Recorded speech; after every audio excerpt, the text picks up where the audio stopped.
Hello everyone, UPPSC APS exam को लेकर आज हम यहाँ पर इसके सिलेबस और साथ ही साथ यहाँ पर इसकी रणनीति यानी स्ट्रेटजी क्या होगी इसको लेकर डिस्कस करेंगे।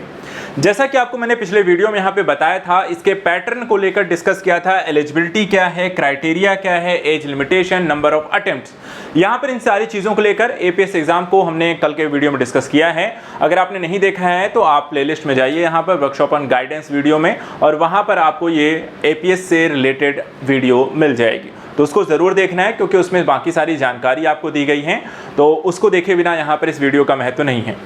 अब हम यहाँ पर जो आज वीडियो में डिस्कस करेंगे दो महत्वपूर्ण चीज़ें, क्योंकि किसी भी एग्जाम की प्रिपरेशन के संदर्भ में सबसे ज़रूरी एक पहलू होता है सिलेबस। क्या है सिलेबस, क्या क्या चीज़ें पढ़नी हैं, किस तरीके का एग्ज़ाम पैटर्न है और वहाँ पर हमें किस तरीके का स्कोर करना है, उसके संदर्भ में फिर हमें स्ट्रेटजी कैसी बनानी है। तो आज हम इन्हीं दोनों विशेष पहलुओं को एक एक करके डिस्कस करते हैं। सबसे पहले यहाँ पर थोड़ा सा रिमाइंड करा दूँ, जैसा कि आपको पता है यहाँ पर जो सिलेबस है, जो पैटर्न यहाँ पर आपको कहा गया है कि 2 चरणों में ये परीक्षा होगी। ठीक है, 2 चरणों में जहाँ पर देखा जाए, पहला चरण आपको लिखित परीक्षा का होगा, वहीं दूसरा चरण देखा जाए तो शॉर्ट हैंड और टाइपिंग का टेस्ट है। जो पेपर है, पैटर्न है, यहाँ पर देखे जाए तो टोटल यहाँ पे 8 पेपर हैं। इन 8 पेपर में देखा जाए तो जहाँ पहला पेपर सामान्य ज्ञान का है 100 अंकों का 2 घंटे का, पेपर 2 है सामान्य हिंदी का 100 अंकों का 3 घंटे का। इसके बाद हिंदी से रिलेटेड आपको शॉर्ट हैंड और हिंदी की टाइपिंग आपको आनी चाहिए। इनके अंकों में देखा जाए 135 और 15 यानी 150 अंकों का होगा। इसी तरह सामान्य अंग्रेजी का एक ऑप्शनल सब्जेक्ट का पेपर है जो कि 50 अंकों का 1 घंटे का पेपर होगा।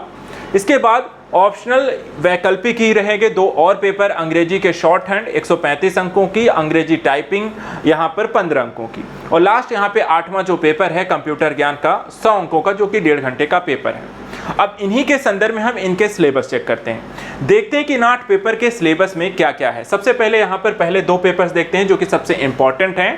पहला पेपर यहाँ पर हम देखने जा रहे हैं, देखिए यहाँ पे आपको सामान्य अध्ययन का जो पेपर यहाँ पर है, पेपर 1 इसे हम कहेंगे, और इस पेपर 1 में देखा जाए तो टोटल यहाँ पे जो 100 अंकों का ये पेपर होगा, इसमें 10 अंक आएंगे, आपको 10 नंबर के पेपर आएंगे।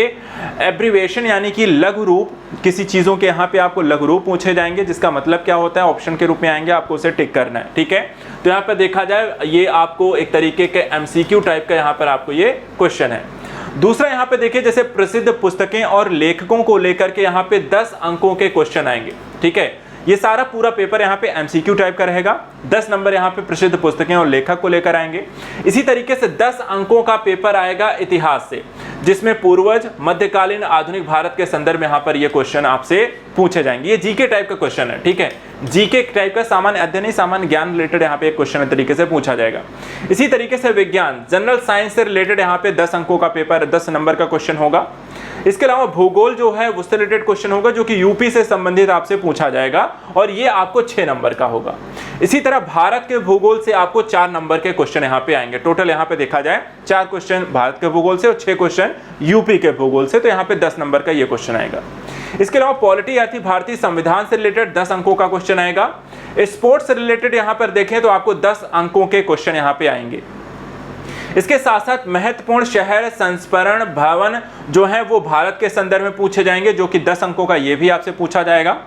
इसके अलावा कुछ महत्वपूर्ण घटनाएं जो कि राष्ट्रीय और अंतर्राष्ट्रीय स्तर पर यहाँ पर घटनाक्रम होंगे, यानी कि करंट इवेंट से रिलेटेड, तो ये आपको देखा जाए तो करंट इवेंट जो हो रहे होंगे उनसे रिलेटेड यहाँ पे आपको क्वेश्चन 10 अंकों का पूछा जाएगा। और साथ ही साथ यहाँ पे अंकगणित आपसे पूछी जाएगी, वो भी कक्षा 8 के स्तर की आपको अंकगणित आनी चाहिए। यहाँ पे आपको 10 नंबर का यहाँ पे ये अंकगणित के क्वेश्चन होंगे। तो इस तरीके से यहाँ पर ये टोटल 100 नंबर का आपको पेपर है, और यहाँ पे सेम सामान्य ज्ञान का ये पेपर आपका होगा। इसके बाद दूसरा जो पेपर आपका है, यहाँ पे आप देख सकते हैं सामान्य हिंदी का ये पेपर है। यहाँ पे आप देख सकते हैं ये प्रश्न पत्र जो है निबंधात्मक प्रकार का होगा। ठीक है, निबंधात्मक प्रकार के जो क्वेश्चन होंगे, क्या क्या आपको आएंगे, लेखन शैली अर्थात लिखना पड़ेगा। 3 घंटे का ये पेपर है। सबसे पहले देखिए, अपठित गद्यांश और प्रश्नोत्तर सहित यहाँ पर अपठित गद्यांश के शीर्षक आपको 20 अंक का यहाँ पर ये टॉपिक आपसे पूछा जाएगा। संक्षेपण को लेकर भी यहाँ पर आपके पेपर में पूछा जाएगा, जो कि 10 अंकों का संक्षेपण आएगा। पत्राचार और कार्यालय विभाग के लिए पत्र आलेखन, जो कि यहाँ पर देखा जाए पत्र लेखन आपको 10 नंबर का आएगा। मुहावरे, लोकोक्तियां और उनके प्रयोग जो होंगे ये आपको 10 नंबर का पूछा जाएगा। इसी तरीके से विभिन्न शब्दों के एक शब्द यहाँ पे वाक्यांश जो होंगे 10 नंबर का पूछा जाएगा। वाक्यों का शुद्धिकरण 10 अंकों का, पर्यायवाची विलोम शब्द 5 अंकों का, और हिंदी जो एक निबंध आपसे पूछा जाएगा 25 अंकों का। तो यहाँ पर देखा जाए तो ये टोटल आपको यहाँ पर 100 अंकों का पेपर आपको सामान्य हिंदी का होगा, और जो टॉपिक आपसे पूछे जाएंगे, कितने अंक के पूछे जाएंगे, उनकी जानकारी। इसके बाद आते हैं तीसरे पेपर पे। तीसरा पेपर देखिए, यहाँ पे आपको जो एपीएस का है वो हिंदी शॉर्ट हैंड से रिलेटेड होगा, और यहाँ पर आपकी जो स्पीड चेक की जाएगी 80 शब्द प्रति मिनट। ठीक है, 80 यहाँ पर वर्ड जो हैं पर मिनट जो होंगे आपकी शॉर्ट हैंड आपकी हिंदी में होनी चाहिए, वो यहाँ पर कंपलसरी है। अगर यहाँ पर आप इतनी स्पीड यहाँ पर नहीं कर पाते हैं और इसके संदर्भ उम्मीदवारों से तयशुदा गद्य को शॉर्ट हैंड के लिए 1 घंटे का यहाँ पे समय दिया जाएगा। गद्य का चयन दृश्य से किया जाएगा कि न केवल आशुलिपि की गति की परीक्षा हो सके बल्कि मुहावरों की भाषा के ज्ञान की भी परीक्षा हो सके। तो यहाँ पे ऐसे गद्यांश दिए जाएंगे जिसमें मुहावरे भी होंगे, आपको हिंदी भी जो होगी वो भी शुद्धिकरण से आपकी देखें कि किस तरीके से आप उसे टाइप करते हैं, कितनी आपको समझ है, उसको कैसे आप टाइप करेंगे। तो शॉर्ट हैंड को लेकर यहाँ पर आपकी स्पीड को चेक किया जाएगा, तीसरा पेपर। उसके बाद चौथा पेपर देखा जाए हिंदी टाइप राइटिंग का होगा। हिंदी टाइप राइटिंग में देखिए यहाँ पे एपीएस के संदर्भ में हिंदी टंकण 25 शब्द पर मिनट, 25 वर्ड पर मिनट यहाँ पर आपकी स्पीड होनी चाहिए।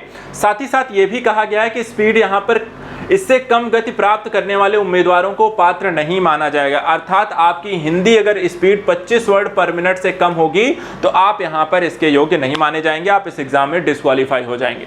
इसके अलावा 25 शब्द प्रति मिनट की गति प्राप्त करने वाले उम्मीदवार को 10 अंकों से सम्मानित किया जाएगा।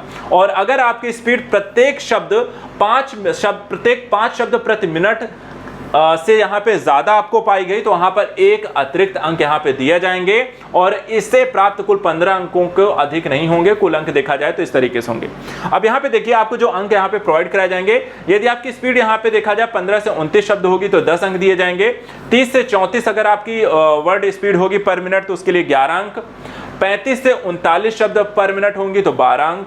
40 से 44 शब्द पर मिनट होगी तो 14 अंक, और 45 से 49 शब्द होगी तो यहाँ पे 14 अंक। तो मोर देन यहाँ पे देखा जाए 50 अगर होंगे तो 15 अंक यहाँ पर आपको मिलेंगे हिंदी टाइपिंग के संदर्भ में। इसके बाद आता है आपका पांचवा पेपर। पांचवा पेपर देखा जाए तो आपको सामान्य अंग्रेजी का पेपर है, वैकल्पिक यहाँ पर आपको होगा। इसमें आपसे क्या क्या पूछा जाएगा देखा जाए, ये 50 नंबर का आपको पेपर होगा 1 घंटे में। इसमें आपको करेक्शन ऑफ सेंटेंसेस 5 नंबर के पूछे जाएंगे, fill in the blanks 5 number का आएगा, translation Hindi to English 10 number का, translation English to Hindi 10 number का, हिंदी से अंग्रेजी, अंग्रेजी से हिंदी दोनों तरीके के ट्रांसलेशन पूछे जाएंगे, वो भी 10-10 नंबर के, और इंग्लिश का एक ऐसे भी आपको लिखना पड़ेगा 20 नंबर का। ठीक है, तो यहाँ पे आप देख सकते हैं ये टोटल 50 अंकों का यहाँ पर आपको अंग्रेजी आपसे पूछी जाएगी। इसके बाद देखिए यहाँ पे आपका जो छठा पेपर है वो अंग्रेजी का शॉर्ट हैंड है। अंग्रेजी का शॉर्ट हैंड देखा जाए तो वैकल्पिक है। वैकल्पिक का मतलब क्या हुआ, देखिए यहाँ पे सबसे पहले एपीएस पद के लिए यहाँ पर 80 वर्ड पर मिनट यहाँ पर देखा जाए तो आपको अंग्रेजी के शॉर्ट हैंड की गति आपकी होनी चाहिए, और उम्मीदवारों से तयशुदा गद्य को शॉर्ट हैंड के लिए 1 घंटे का समय यहाँ पर दिया जाएगा, अर्थात 1 घंटे का टाइम इसके लिए भी आपको मिलेगा। और गद्य का चयन इस दृष्टि से किया जाएगा कि केवल आशुलिपि और मुहावरे, अर्थात वही चीजें जैसे हिंदी में वैसे इंग्लिश में, मुहावरे और आशुलिपि आपकी इंग्लिश में कैसी है उसको चेक करने के लिए यहाँ पे से 80 वर्ड पर मिनट के लिए टेस्टिंग की जाएगी। इसके बाद अगला जो पेपर आपका होगा एपीएस की इंग्लिश टाइप राइटिंग का यहाँ पर आपको पेपर कराया जाएगा। एपीएस पद के लिए अंग्रेजी जो टंकण है ये 25 शब्द पर मिनट की स्पीड यहाँ पर आवश्यक है, और अंग्रेजी की टाइपराइटिंग स्पीड यहाँ पे वैकल्पिक का जो मतलब है कि यदि मान लीजिए इससे कम गति प्राप्त करने वाले उम्मीदवार को यहाँ पे भी पात्र नहीं माना जाएगा। 25 शब्द प्रति मिनट की उम्मीदवार जिसने यहाँ पर प्राप्त कर लिया है और 5 शब्द यहाँ पर उसे अगर 15 मिनट एक तरीके से जैसा आपको हिंदी में है वैसा ही यहाँ पर अंग्रेजी में है, साथ ही हिंदी अंग्रेजी दोनों आपको आती है तो यहाँ पर आपको दोनों तरीके के काम दिए जाएंगे। और लास्ट जो है आपका 8वां पेपर जो कि कंप्यूटर के संदर्भ है। अब यहाँ पे कंप्यूटर रिलेटेड आपसे काफी सारे क्वेश्चन यहाँ पर आपसे पूछे जाएंगे। कौन सी चीजें यहाँ पर आपसे पूछे जाएंगे तो देखिए यहाँ पे बेसिक नॉलेज आपको वर्किंग और विंडोज और लाइनेक्स ऑपरेटिंग सिस्टम से रिलेटेड क्वेश्चन आपसे पूछे जाएंगे 20 नंबर के। इसी तरीके से यहाँ पर आपको word processing package, Microsoft word, open office यहाँ पर देखा जाए इससे रिलेटेड आपको 25 क्वेश्चन पूछे जाएंगे। इसके अलावा स्प्रेडशीट से रिलेटेड आपके से नॉलेज पूछी जाएगी जो कि यहाँ पर 20 नंबर की होगी। इसके अलावा देखा जाए तो आपको conversant in the use of world wide web and popular website जैसे railway, air reservation, search engine like Google, information websites, Wikipedia, इससे रिलेटेड यहाँ पर आपको 5 नंबर के क्वेश्चन आपसे पूछे जाएंगे। साथ ही साथ यहाँ पर देखा जाए तो आपकी नॉलेज चेक की जाएगी, जैसे ईमेलिंग से रिलेटेड, ईमेल आपको भेजना आता है, लिखना आता है, अटैचमेंट उसमें करनी आती है, सेविंग करना है, प्रिंटिंग करनी है, उनका मेंटेन एड्रेस करना है, तो ईमेल से रिलेटेड हर तरीके की नॉलेज आपकी चेक की जाएगी। यहाँ पर आपको 15 नंबर का ये क्वेश्चन पूछा जाएगा। और लास्ट यहाँ पे देखा जाए तो working knowledge of preparation of presentation जैसे कि पावर पॉइंट, पीडीएफ बनाना और उसके स्टाइल, एनिमेशन से रिलेटेड जानकारी पूछी जाएगी, जो कि यहाँ पे 15 नंबर का पेपर पूछा जाएगा।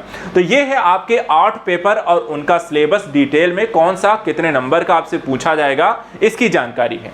अब यहाँ पे देखिए, यदि आपको एपीएस से रिलेटेड यहाँ पे सिलेबस अच्छे से पता हो गया है, पैटर्न आपको पता हो गया है, तो लास्ट काम यहाँ पे करना है कि आपको एक स्ट्रेटजी बनानी है जो कि इस एग्जाम को यहाँ पर क्वालिफाई करने में आपकी हेल्प कर सके। तो चलिए यहाँ पर स्ट्रेटजी को लेकर डिस्कस करते हैं। देखिए, स्ट्रेटजी हमेशा ऐसी होनी चाहिए जो आपको एग्जाम को क्वालिफाई करा सके, और सबसे पहले उसके लिए जरूरी है कि आपको एग्जाम को समझना होगा। तो सबसे पहला यहाँ पे काम आपको करना चाहिए किसी भी एग्जाम को समझने के संदर्भ में कि यहाँ पर आपको पीवाईक्यूपी टेस्टिंग करना। देखिए, पीवाईक्यूपी लगाने से आपको कई तरीके की नॉलेज हो जाएगी। सबसे पहले यहाँ पर आपको पैटर्न को समझने में लाभ होगा कि जो कि एग्जाम में आपसे पूछा गया है, जैसे सामान्य ज्ञान का जो पेपर आएगा तो उसमें यहाँ पर क्या क्या चीजें पूछी गई हैं पिछले कुछ वर्षों के क्वेश्चन में, उनका तरीका क्या है, ठीक है, टाइप ऑफ क्वेश्चन कैसे हैं, बहुत ज्यादा कठिन तो नहीं है, डिफिकल्टी लेवल कैसा है, मीडियम है या हाई है या फिर बहुत लो है, तो वहां पर आपको अंडरस्टैंडिंग मिलेगी, आपको पढ़ने का एक तरीका मिलेगा कि हाँ देखिए पेपर कैसा आ रहा है, उसका लेवल कैसा है। इसके साथ साथ यहाँ पर आपको उसके अकॉर्डिंग यहाँ पे एक प्रिपरेशन करने के लिए यहाँ पर अपना टाइम मैनेजमेंट करना कि एग्जाम में यहाँ पर आपको किस तरीके से अपने टाइम को मैनेज करना है, उसके लिए कितना समय देना है, या आप टाइम टेबल अपना बनाएंगे तो यहाँ पर उसके अकॉर्डिंग जो पैटर्न है, जो कि यहाँ पे डिफिकल्टी लेवल है, उसके अकॉर्डिंग मुझे किस सब्जेक्ट को कितना टाइम देना है और अपनी प्रिपरेशन को किस तरीके से आगे लेकर बढ़ना है। तो सबसे पहला काम यहाँ पे क्या करना चाहिए आपको, पीवाईक्यूपी लगाइए। एपीएस से रिलेटेड यहाँ पे सामान्य हिंदी का पेपर निकाल लीजिए, कंप्यूटर का ले लीजिए, सामान्य साथी ज्ञान का पेपर लीजिए, सामान्य अंग्रेजी का पेपर लीजिए और देखिए वहां पर आपसे क्या क्या चीजें आपसे पूछी गई हैं। शॉर्ट हैंड तरीके चीजें हैं, गद्यांश हैं, तो उनको लेकर के। इसी तरीके से दूसरा जो काम आपको करना है सेल्फ असेसमेंट। सेल्फ असेसमेंट देखिए यहाँ पे इसलिए करना चाहिए, स्व मूल्यांकन इसलिए करना चाहिए जिससे आपको अपनी कमजोरी और यहाँ पर आपको स्ट्रेंथ पता कर सके। सबसे पहले इसके संदर्भ में आप मॉक टेस्ट ले सकते हैं। मॉक टेस्ट के माध्यम से आपको पता चलेगा कि आपके यहाँ पे नॉलेज के संदर्भ में कैसी है, ठीक है। अपनी प्रिपरेशन करने के दौरान मॉक टेस्ट जरूर दीजिए। और दूसरी चीज एनालाइज करिए, एनालिसिस करिए अपने स्ट्रेंथ और वीकनेस। आपको पता होना चाहिए कि आपकी इस प्रिपरेशन के दौरान किन चीजों पर पकड़ अच्छी है, कौन सी कमजोर है, कौन सी चीजों को आप ज्यादा बेहतर तरीके से कर पा रहे हैं और कौन सी यहाँ पे चीजों पर आपको ज्यादा काम करने की जरूरत है। और उसके अकॉर्डिंग फिर यहाँ पर आप जो भी सिलेबस है उस सिलेबस के एवरी टॉपिक पर यहाँ पर अपने काम करने का एक प्रोसेस डेवलप करिए ताकि यहाँ पे अपनी कमजोरियों को भी दूर कर सके और अपने स्ट्रेंथ को मजबूत कर सकें। और इस तरीके से यहाँ पर अपना एक प्रॉपर वर्क शेड्यूल करके सेल्फ असेसमेंट के माध्यम से अपने आप को इंप्रूव करना और अकॉर्डिंग टू सिलेबस और पैटर्न के हिसाब से अपने आप को तैयार करना है। तीसरा यहाँ पे काम करना है रिवीजन का। जब आप पढ़ाई कर रहे होंगे, पढ़ाई के साथ साथ देखिए यहाँ पे कि कब पढ़ना है, कितना पढ़ना है, रिवीजन का टाइम कब देना है, उसके संदर्भ में यहाँ पर आप एक काम करिए, अपना टाइम टेबल बनाइए। टाइम टेबल बनाइए यहाँ पर एपीएस के एग्जाम के लिए कि यहाँ पर देखिए अगर मुझे 3 महीने में पूरा कोर्स कंप्लीट करना है, पूरा रिवीजन भी करना है, तो उसके लिए आपको टाइम टेबल बनाना पड़ेगा। और टाइम टेबल में यहाँ पर आप 2 चीजों का ध्यान रखिए। पहला कि स्टडी का टाइम क्या होगा और रिवीजन का टाइम क्या होगा। स्टडी करने का मतलब कि यहाँ पर फर्स्ट टाइम आप जो पढ़ रहे हैं उसके कॉन्सेप्ट को समझना या फिर जो यहाँ पे वन लाइनर चीजें हैं उसको पढ़ना और उसके बाद फिर वहाँ पर उसका रिवीजन करना। रिवीजन करने के साथ साथ यहाँ पर पर्टिकुलर एग्जाम या टॉपिक के आप की पॉइंट्स भी नोट करते चलिए ताकि यहाँ पर एग्जाम से पहले वहाँ पर सिर्फ की पॉइंट को पढ़ना पड़े, ज्यादा यहाँ पे आपको इधर उधर भागने की जरूरत ना पड़े। तो एक शॉर्ट हैंड या शॉर्ट नोट्स की तरह उसको डेवलप करिए और उनको यहाँ पर बार बार रिवाइज करिए। और चौथा जो काम यहाँ पर आपको स्ट्रेटजी के अंतर्गत करना है करंट अफेयर्स को लेकर। करंट अफेयर देखा जाए तो जीके है, वन लाइनर क्वेश्चन आपसे ज्यादा पूछे जाएंगे, ठीक है। तो ये वन लाइनर के बहुत डिटेलिंग से पढ़ने की जरूरत नहीं है। करंट अफेयर वन लाइनर जो है ज्यादातर जैसे हमने देखा कि पुस्तकें, इमारतें, आपको इवेंट्स, इस तरह की चीजें, आपको स्पोर्ट्स, इस तरीके की चीजें पूछे जाने वाली हैं। तो आपको ऐसी ही चीजों पर ज्यादा यहाँ पे ध्यान देना है।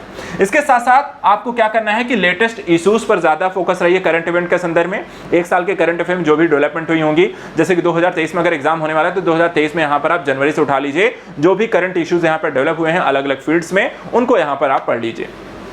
और साथ ही साथ यहाँ पर जो भी टॉपिक पढ़ें उन्हीं टॉपिक्स को पढ़ें जो कि आपके सिलेबस का हिस्सा है। इसीलिए सबसे पहले हमने सिलेबस को देख लिया है कि सिलेबस में आपसे क्या क्या पूछा गया है, और सिलेबस के अकॉर्डिंग ही यहाँ पर क्या करना है, अपने आप को तैयार करना है, प्रिपरेशन करनी है और अपने करंट इवेंट्स को भी उतना ही पढ़ना है, उससे ज्यादा भी नहीं पढ़ना है और उससे कम भी नहीं पढ़ना है। ठीक है, तो ये रहा आज के इस वीडियो में एपीएस एग्जाम को लेकर उसका पैटर्न, सिलेबस और स्ट्रेटजी। आई होप यहाँ पर आपको वीडियो पसंद आएगा और आप अपनी अगर एपीएस के एग्जाम की प्रिपरेशन करना चाहते हैं तो इस स्ट्रेटजी को और सिलेबस को यहाँ पर अच्छे तरीके से आप फॉलो अप कर सकते हैं। आज के लिए इतना ही, थैंक यू सो मच। बाकी कोई यहाँ पर आपको एग्जाम से रिलेटेड दिक्कत है, कोई जानकारी चाहिए, किसी तरह के प्रॉब्लम्स हैं तो आप मुझसे पूछ सकते हैं। कमेंट बॉक्स में यहाँ पर अपना क्वेश्चन पूछिए, उनसे संदर्भित यहाँ पर मैं अपने डाउट्स आपको क्लियर कर दूंगा। Thank you so much, good luck.